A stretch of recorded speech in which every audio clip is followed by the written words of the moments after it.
The morning sun spilled through the tall windows of Westbrook Academy of Music, casting long golden rectangles across the polished marble floor. It was the kind of floor that seemed to whisper money with every footstep, the kind that made Mei Lin conscious of her worn sneakers as she stood just inside the massive oak doors, clutching her acceptance letter like a shield. This wasn't her world.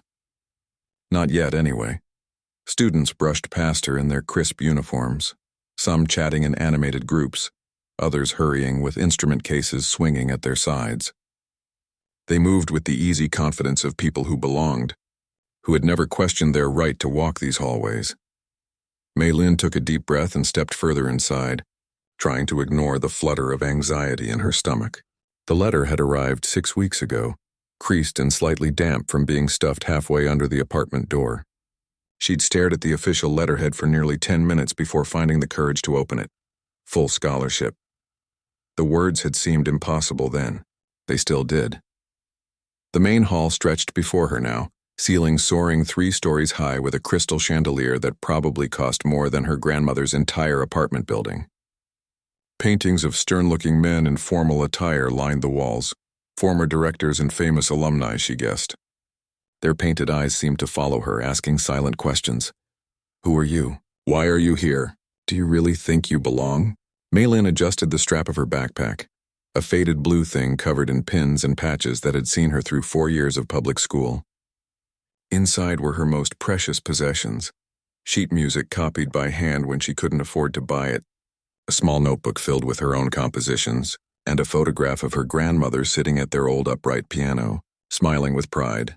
That piano had been their one luxury, bought secondhand when Mei Lin was 7 years old. It had arrived with chipped keys and a temperamental middle C, but her grandmother had saved for 2 years to buy it, working extra shifts at the hospital where she cleaned rooms after the night shift. Music is not just for the rich, her grandmother had told her that day, her accent thick, but her words clear. It is for anyone with a heart that can listen and hands that can learn. Mei Lin moved through the crowd, following the signs toward the orientation room. She was early, always early, a habit her grandmother had instilled in her, which gave her time to take in her surroundings. The academy was even grander than the brochures had suggested. Everything gleamed with polish and purpose. Even the air felt different here, somehow richer, as if saturated with centuries of music. Then she saw it. In an alcove to the side of the main hall sat a grand piano. Not just any grand piano. This was a concert Steinway, its lid propped fully open like a massive black wing. Sunlight caressed its perfect curves, and Mei Lin felt herself drawn toward it as if pulled by an invisible string. She'd only ever played on 3 pianos in her life. The ancient upright at home with its sticky keys and slightly flat A string, the slightly better one at her community center, where she practiced when her grandmother needed to sleep, and once, for her scholarship audition, a baby grand at her music teacher's friend's house that had felt like touching a cloud after years of pressing down on concrete. But this was the instrument she'd seen in videos of famous pianists performing at Carnegie Hall. This was the piano in her dreams. Without thinking, Mei Lin changed course. Her feet carried her to the alcove, away from the main flow of students. Up close, the piano was even more breathtaking.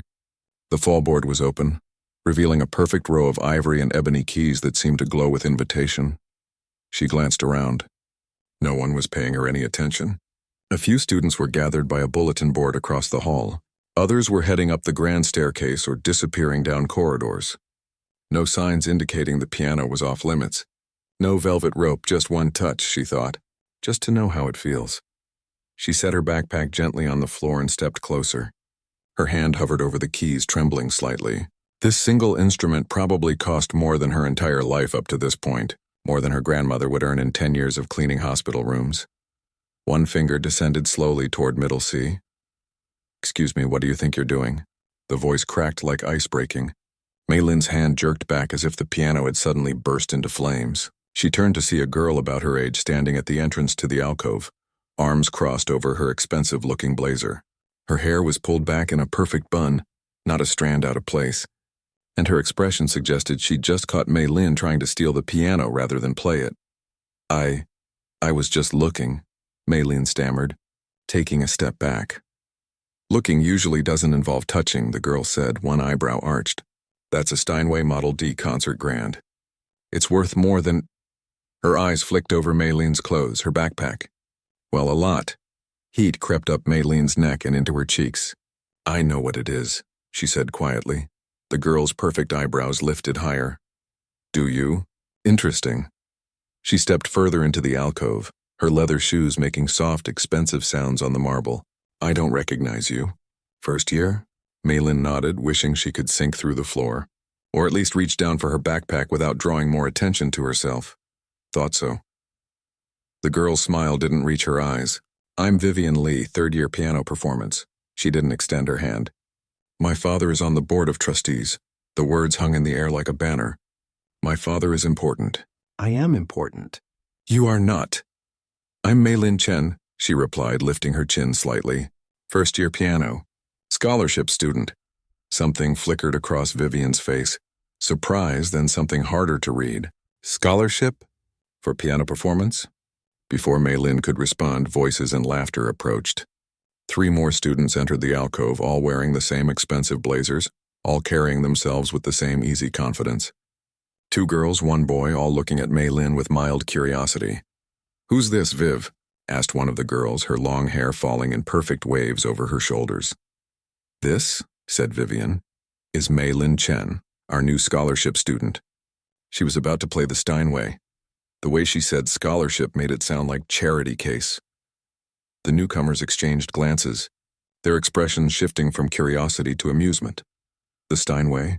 The boy laughed, leaning against the wall. That's Professor Harlow's personal instrument. Nobody touches it without permission. He looked Maylin up and down. Especially not, well, he didn't finish, but he didn't need to. The message was clear. I didn't know, Maylin said, her voice smaller than she wanted it to be. She reached down for her backpack, keeping her eyes on the floor.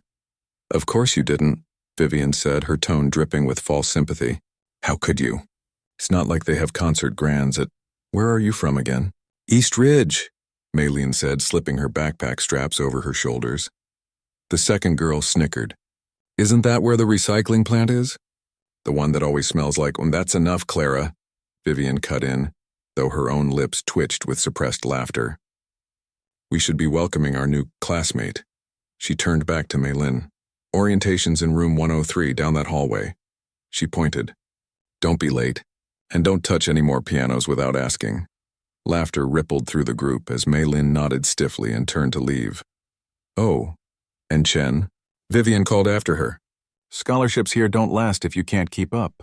Just so you know. Maylin kept walking, her back straight, her eyes forward, pretending not to hear the continued laughter behind her. Her grandmother's voice echoed in her mind. When people look down on you, stand taller.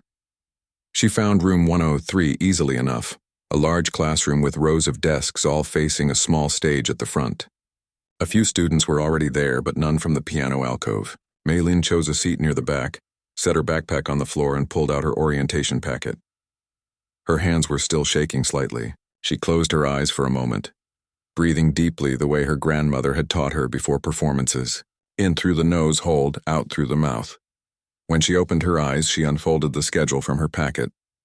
Her first class was at 9 a.m. tomorrow, piano technique with Professor Robert Harlow, the same Professor Harlow whose personal Steinway she'd almost touched. Perfect. Maylin Chen, scholarship student from East Ridge, sank lower in her chair and wondered, not for the first time, if she'd made a terrible mistake thinking she could belong in a place like Westbrook Academy. But underneath the doubt and embarrassment, something else flickered, a small, stubborn flame that had burned in her since she first laid fingers on her grandmother's old upright piano. She belonged to the music. And tomorrow she would make sure everyone knew it. Sleep didn't come easily to Maylin that night. She tossed and turned in the narrow dormitory bed, replaying the humiliation in the piano alcove over and over in her mind. The sounds of an unfamiliar building settled around her. Distant footsteps, muffled laughter, the occasional thud of a door closing. Her roommate hadn't arrived yet, which was both a relief and a worry. What if she was like Vivian and her friends? When her alarm buzzed at 5:30 a.m., Maylin had been awake for nearly an hour already, staring at the ceiling. She moved quietly through her morning routine, careful not to make noise that might disturb the students in neighboring rooms. Back home, she'd always practiced early, before her grandmother left for her cleaning job, playing softly with the old upright's mute pedal pressed down. There would be no practice this morning, not until she found out where scholarship students were allowed to play. The thought made her stomach twist with a mixture of anger and determination. By 6:15, Maylin was dressed and ready, her backpack packed with everything she might need for her first day of classes. She slipped out of her room and navigated the still quiet hallways until she found her way back to the main building. A sleepy-looking security guard nodded at her as she showed her student ID, barely glancing at her face. "Practice rooms are on the 3rd floor," he said through a yawn. "But they don't open until 7. "That's okay," Maylin replied softly. "I just want to look around before classes start." He nodded again and turned back to the small television behind his desk, where a cooking show played at low volume.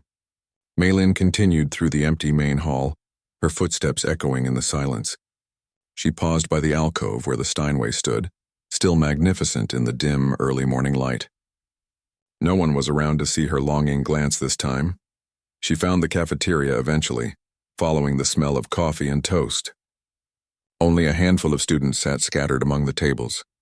Serious-looking older students with textbooks propped open, a boy who appeared to be falling asleep over his cereal bowl, and in the far corner, a girl about Maylin's age with curly hair pulled into a messy ponytail, furiously scribbling in a notebook.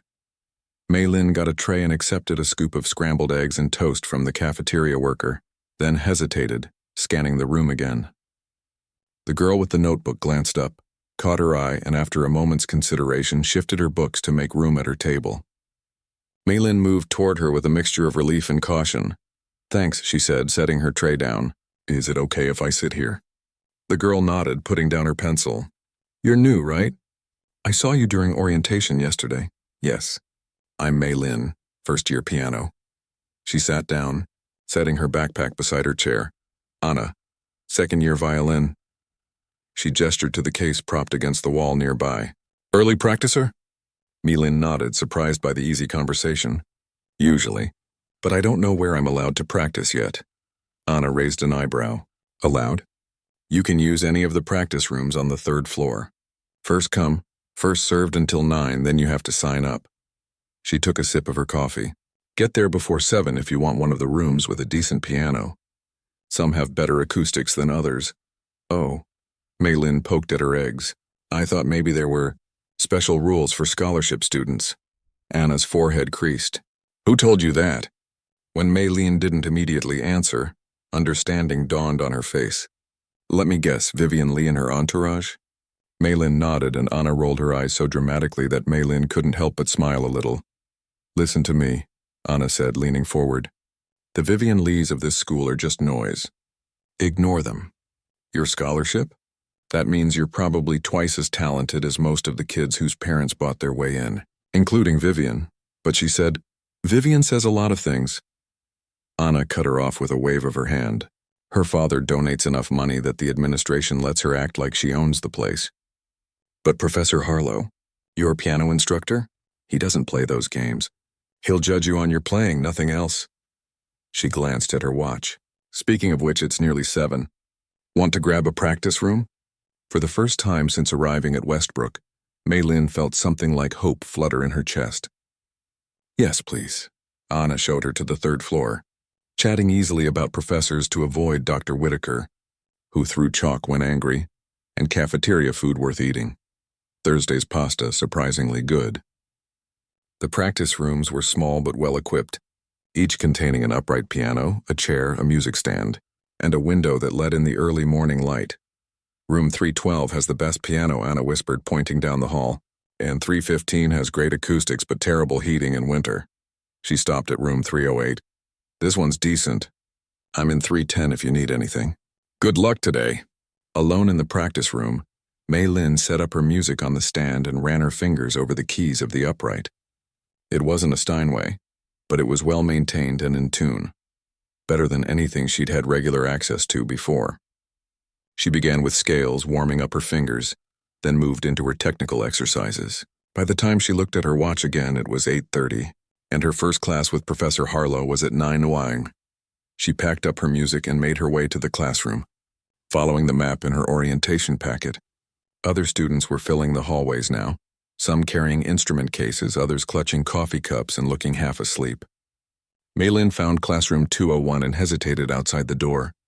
Through the small window, she could see students already taking seats inside. Her heart sank when she spotted Vivian and two of her friends from yesterday, sitting in the front row. For a brief moment, Maylin considered turning around. Skipping class, maybe even packing her things and heading back to East Ridge on the first bus. What was she doing here, really? Playing make-believe that she belonged in this world of privilege and Steinways? The door won't open itself, Miss Chen. The deep voice made her jump. She turned to find a tall man with salt and pepper hair and sharp eyes regarding her with something between amusement and curiosity. His suit was impeccably tailored, and he carried a leather briefcase that looked older than Maylin herself. Professor Harlow, she guessed, her voice barely audible. He nodded once.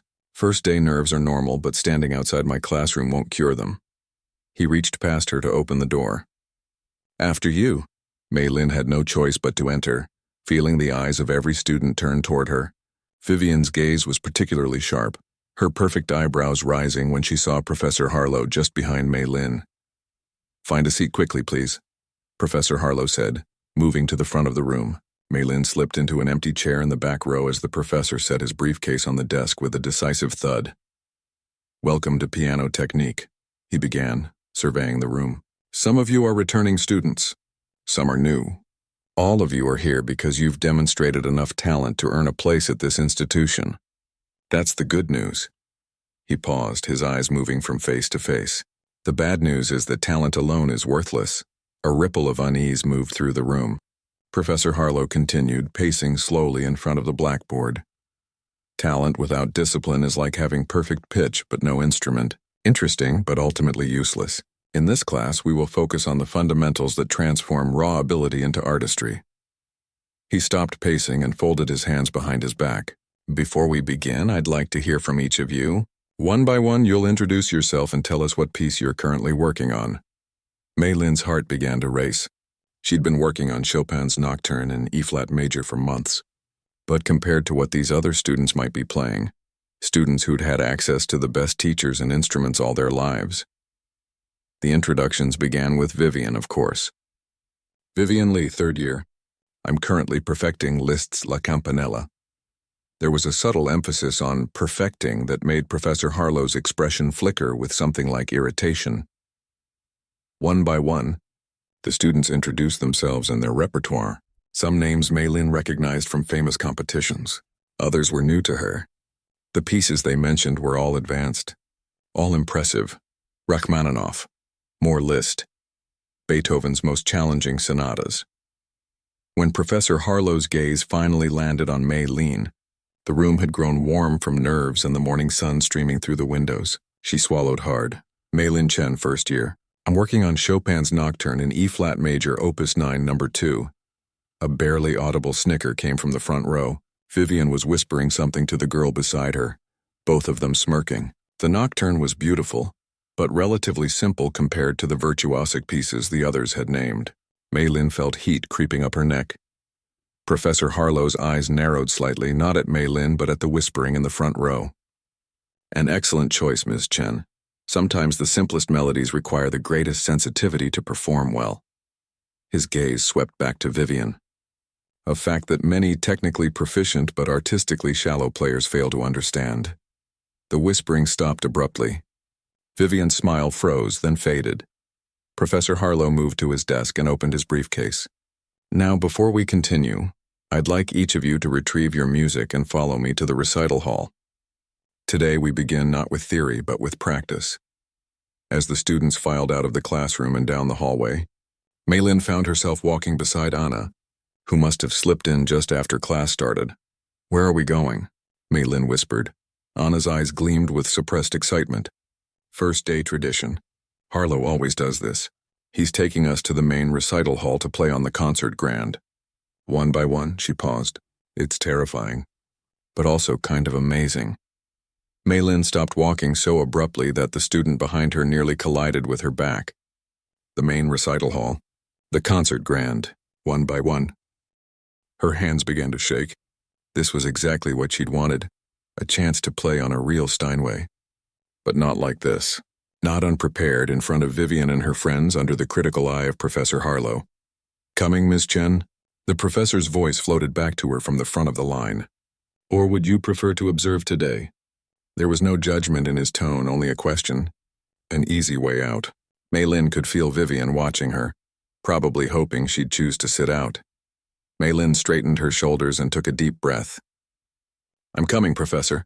She stepped forward, her chin lifted slightly, ignoring the butterflies in her stomach. After all, what was the worst that could happen?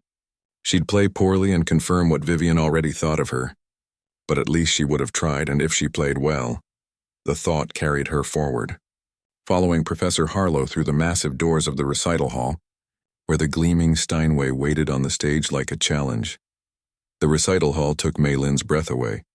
Unlike the practice rooms with their practical simplicity, this space was built for beauty as much as function. Tiered seating curved around the stage in a gentle embrace, each seat upholstered in deep blue velvet. The ceiling arched high above, designed to carry even the softest notes to the farthest corners of the room. And at the center of the polished wooden stage stood the Steinway, its lid propped fully open, gleaming under the stage lights like a black diamond. Professor Harlow led the students to the front row seats. "You'll perform in the order you introduced yourselves," he announced, setting his briefcase on a small table beside the stage. "Ms. Lee, you're first." Vivian rose with perfect poise, her sheet music held elegantly in one hand. She ascended the 3 steps to the stage as if she'd been born to perform, adjusted the bench with practiced precision, and arranged her music on the stand. Her posture was flawless as she placed her hands above the keys, paused for dramatic effect, and began to play. La Campanella, the Little Bell, was one of Liszt's most technically challenging pieces, a whirlwind of rapid notes, hand-crossing movements, and enormous jumps across the keyboard. Vivian's fingers flew with impressive speed and accuracy, never missing a note even in the most difficult passages. Her technique was undeniably exceptional, but as Mei Lin listened, she noticed something missing. Despite the technical brilliance, there was a coldness to the performance. Vivian played every note exactly as written, with perfect timing and dynamics, but there was no warmth, no personality in her interpretation. It was like watching a machine perform, impressive but somehow empty. When Vivian finished with a flourish and took her bow, the applause from the other students was enthusiastic. Professor Harlow nodded once, his expression giving nothing away. "Thank you, Ms. Lee. Next, please." One by one, the students performed their pieces. Some played with confidence, others with visible nervousness.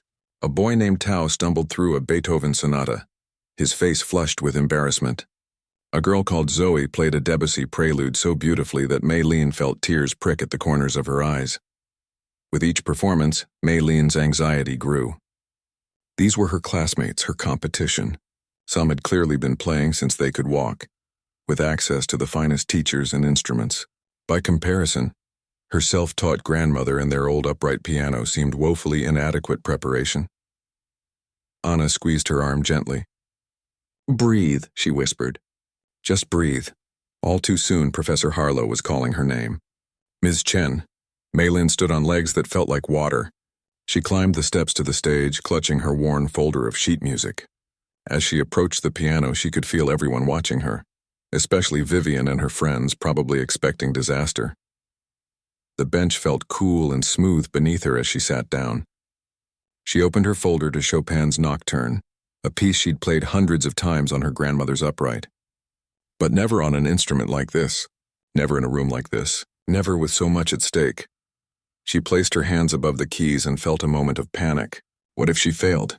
What if she confirmed every assumption Vivian and the others had made about her? Mei Lin closed her eyes for just a moment and thought of her grandmother's kitchen, where she'd first learned to play on a cardboard keyboard drawn on the back of a cereal box. She could almost smell the ginger tea brewing on the stove, hear her grandmother's gentle encouragement. "Music comes from here," her grandmother had said, placing a weathered hand over Mei Lin's heart. "Not just from your fingers." Mei Lin opened her eyes, took a deep breath, and began to play. The first notes of the nocturne filled the hall, soft and clear as moonlight. The Steinway responded to her touch in a way her old piano never could, the notes ringing with a purity that made her heart ache. She forgot about Vivian, forgot about Professor Harlow, forgot everything except the conversation between her hands and the piano. The nocturne was not technically difficult like La Campanella, but it required something different: sensitivity, emotion, the ability to make the piano sing rather than merely sound. As Maylin played, she poured everything she felt into the music: her loneliness, her determination, her love for her grandmother who had sacrificed so much to give her this chance. The melody floated above the gentle accompaniment of her left hand, rising and falling like a human voice. Maylin shaped each phrase with care, letting the music breathe in the places where Chopin had left room for the performer's own heart to speak. Time seemed to suspend as she played. The recital hall, with its perfect acoustics, carried each note exactly as she intended, neither swallowing the soft passages nor overwhelming the louder ones. For those few minutes, the magnificent Steinway wasn't just a piano, it was an extension of herself, responding to her slightest touch as if it had been waiting for her all along. When the final notes faded into silence, Maylin sat motionless, her hands still resting lightly on the keys. For a moment, no one moved or spoke. Then she heard a single person start to clap, followed quickly by others. She looked up to see Anna smiling broadly, and beside her, even the boy who had stumbled through his Beethoven was applauding with genuine appreciation. Vivian and her friends were notably still, their expressions a mixture of surprise and annoyance. But it was Professor Harlow's face that Maylin sought. The professor stood with his arms crossed, his expression thoughtful rather than impressed or disappointed.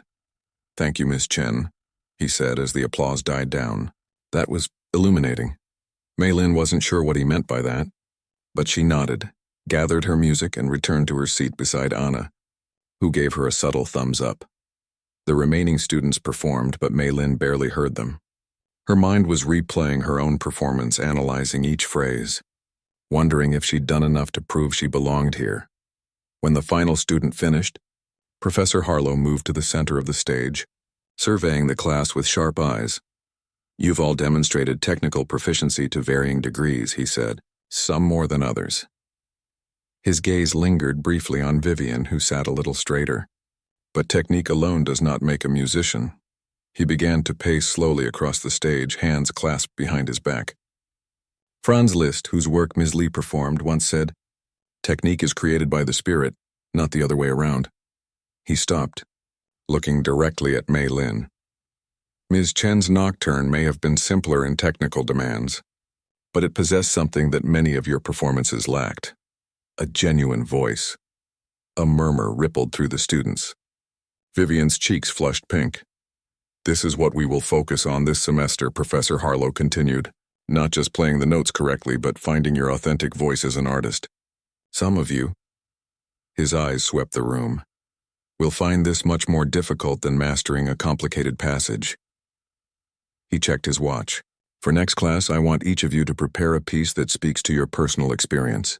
Something that tells us who you are, not just what you can do." Class dismissed. As the students gathered their belongings and filed out of the recital hall, Maylin felt a confusing mix of emotions: pride at having played well, relief that her first performance was over, anxiety about what Professor Harlow had meant by illuminating. As she reached the door, his voice stopped her. "Ms. Chen." "A moment." Maylin turned back, her heart suddenly pounding. Anna gave her an encouraging smile before continuing out with the others, leaving Maylin alone with the professor. Professor Harlow was closing the lid of the Steinway with careful hands. "You play with unusual sensitivity for someone your age," he said without looking up. "Particularly someone with your background." Maylin stiffened. "My background?"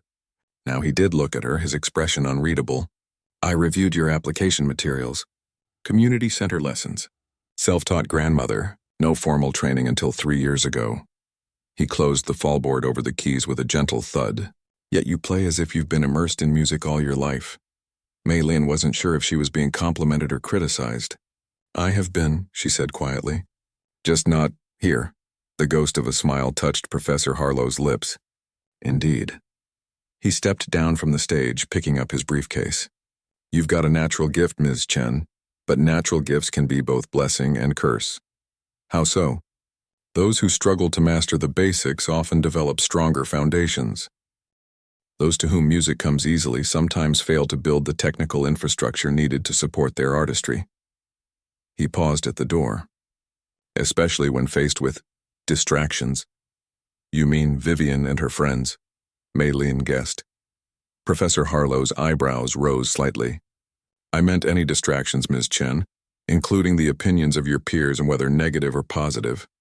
He held the door open, indicating their conversation was ending. Focus on your music, not on proving yourself to others. That's my advice to you.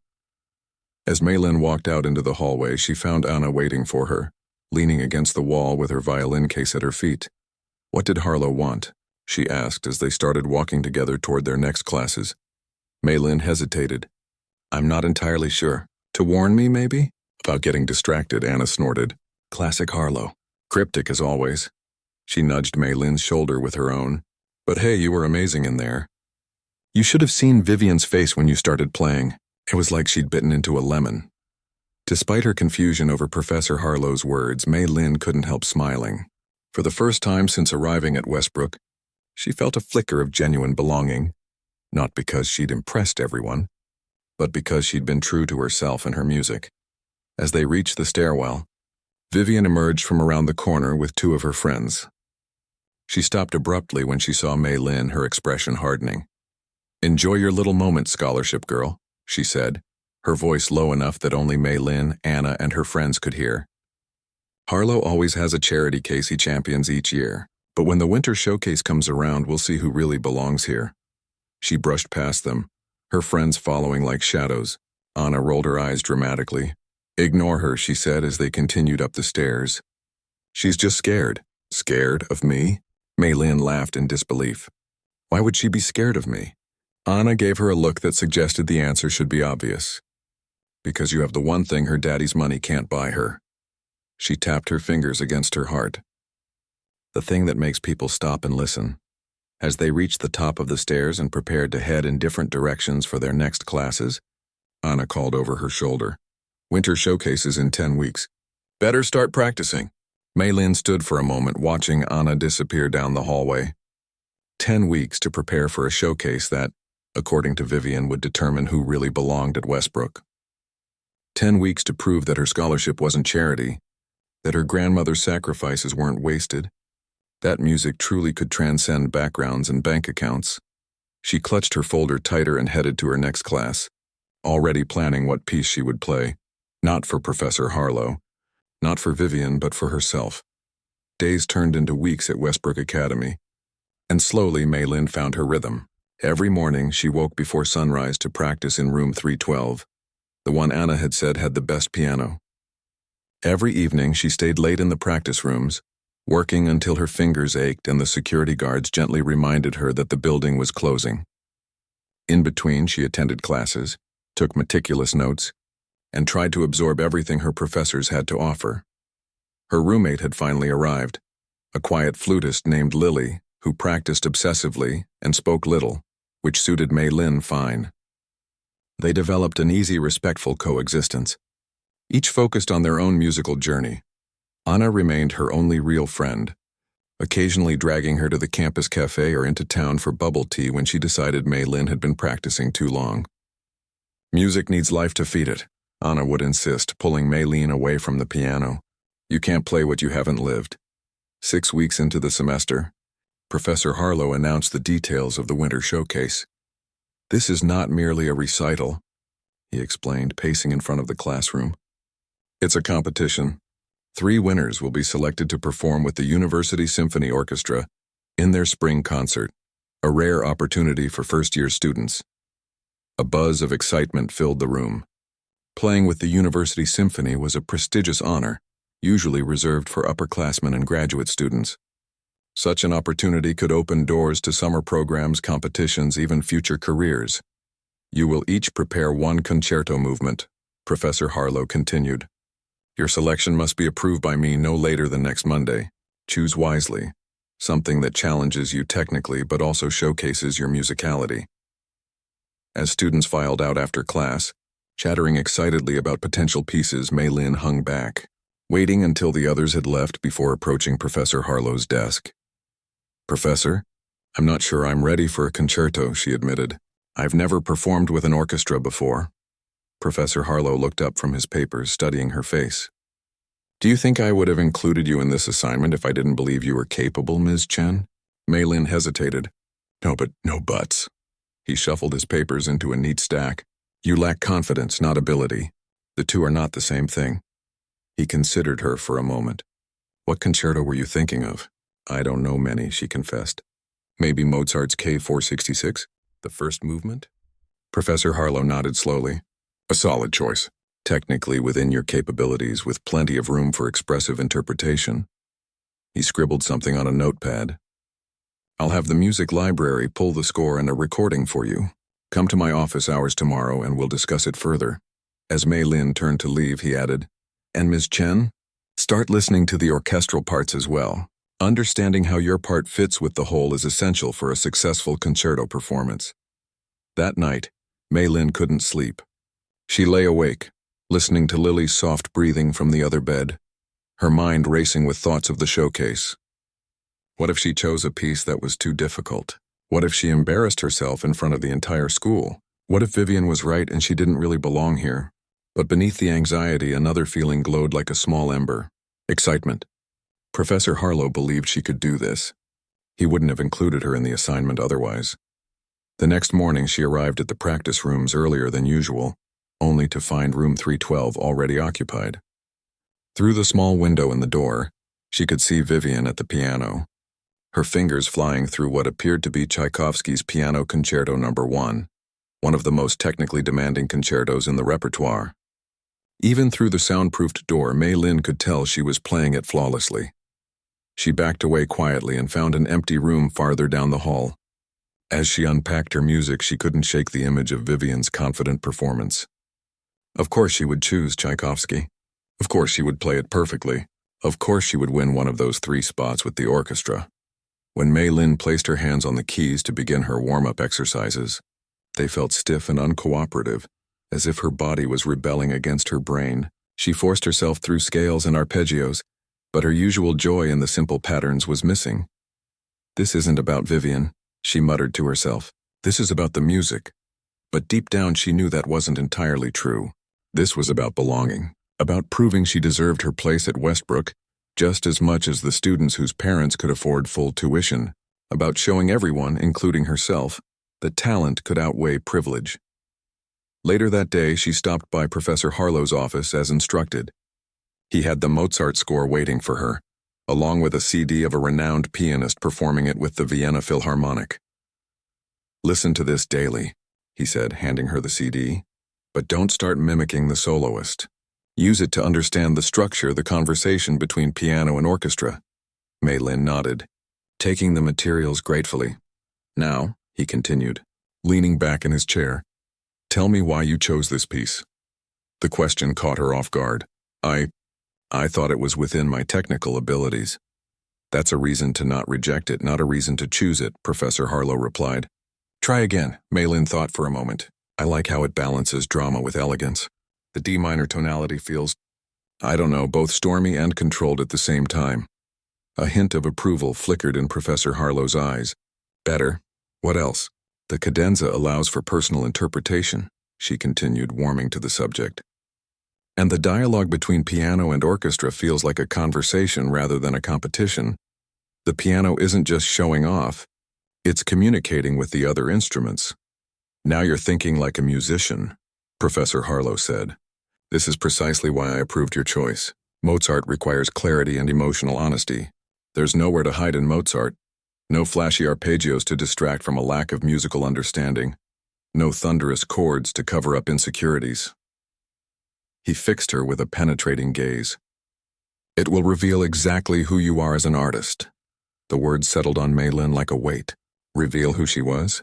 What if who she was wasn't good enough?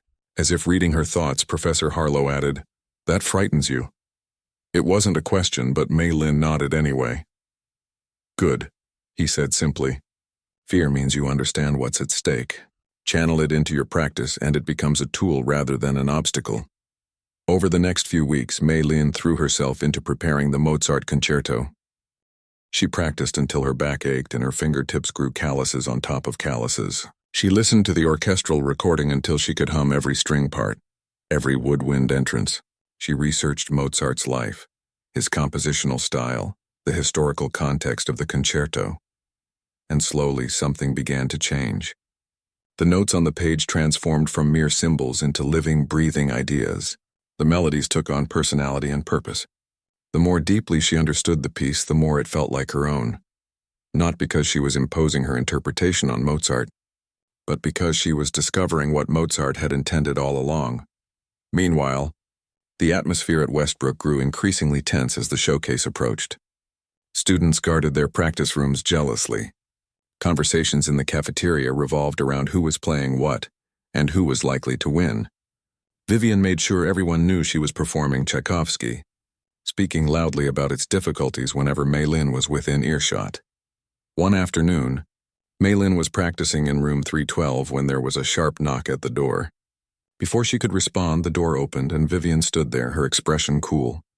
"Your time is up," she said. "I booked this room from 3 to 5. Mei-Lin checked her watch. It was only 2:45. "I have 15 more minutes," she replied, trying to keep her voice steady. Vivian's eyes narrowed. "I need time to set up. Unlike some people, I'm preparing a concerto that actually requires technical proficiency." The jab stung, but Mei-Lin held her ground. "Mozart requires just as much skill as Tchaikovsky, just in different ways." A dismissive laugh. "Is that what you tell yourself? Mozart is for beginners. Children play Mozart. And yet many great pianists consider it the most difficult to play well," Mei-Lin countered, surprising herself with her boldness. "Technical flash is easy. Musical honesty is hard." She hadn't meant to echo Professor Harlow's words, but they came out naturally. Vivian's cheeks flushed with anger. "We'll see who plays what when the results are announced," she snapped. "Enjoy your 15 minutes, scholarship girl. They're almost up, in more ways than one." After Vivian stormed out, Mei-Lin sat motionless at the piano, her heart pounding. The confrontation had shaken her, but not in the way Vivian had intended. Instead of feeling intimidated, she felt oddly energized. Her conviction in her choice of piece stronger than before. When Anna found her in the library that evening, hunched over the Mozart score with colored pencils, marking orchestral cues in different colors, she slid into the chair opposite with a concerned expression. "You look terrible," she said bluntly. "When was the last time you ate?" Mei-Lin blinked, suddenly aware of the gnawing emptiness in her stomach. "Breakfast, maybe?" Anna sighed dramatically and pulled an apple and a granola bar from her bag, sliding them across the table. "Eat, now. Starving artists are a cliché, not a goal." As Mei-Lin obediently bit into the apple, Anna nodded toward the score. "How's it coming?" "Good, I think. I had a run-in with Vivian today." Anna rolled her eyes. "Let me guess, she tried to intimidate you with her Tchaikovsky?" Mei-Lin nodded and Anna leaned forward with a mischievous smile. "Want to know a secret? I overheard Professor Harlow talking to Professor Wu after class.